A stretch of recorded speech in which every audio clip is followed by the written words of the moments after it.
دوستو، ایک اور خوبصورت حکایت لے کر آپ حضرات کے سامنے حاضر ہوئے ہیں۔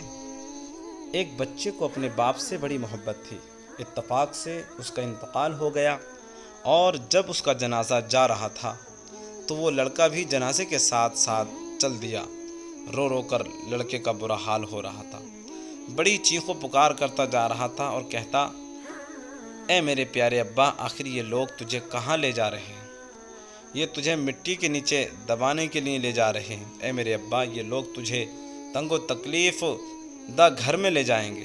نہ اس گھر میں بوریا ہے، نہ بستر ہے، نہ قالین ہے، نہ کوئی روشن دان ہے، نہ کوئی چراغ کہ جس سے رات کے وقت روشنی ہو سکے، نہ اس میں کھانے پینے کے لیے کوئی چیز ہے۔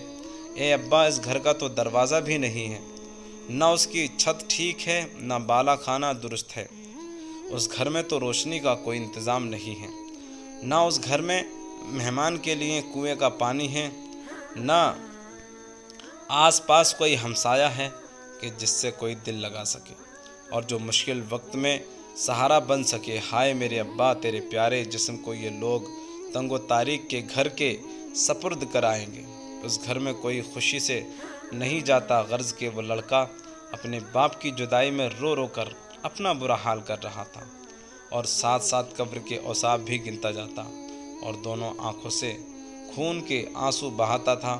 شیخ چلی اور اس کا باپ بھی اس جنازے کے ساتھ ساتھ جا رہے تھے۔ شیخ چلی نے جو لڑکے کو اس طرح روتے اور یہ باتیں کرتے ہوئے سنا تو اپنے والد سے کہنے لگا، اے والد محترم، اللہ کی قسم یہ لوگ جنازے کو ہمارے گھر لے جا رہے ہیں۔ اس کے باپ نے شیخ چلی سے کہا، اے میرے بیٹے، بے وقوف نہ بن اور نادانی کی بات نہ کر۔ شیخ چلی بولا، اے ابا، تو اس لڑکے سے علامتیں تو سن، اس نے جو نشانیاں بتائی ہیں وہ سب ہمارے گھر کی ہیں۔ شیخ چلی کا جواب سن کر اس کا باپ بیچارہ چپ ہو گیا۔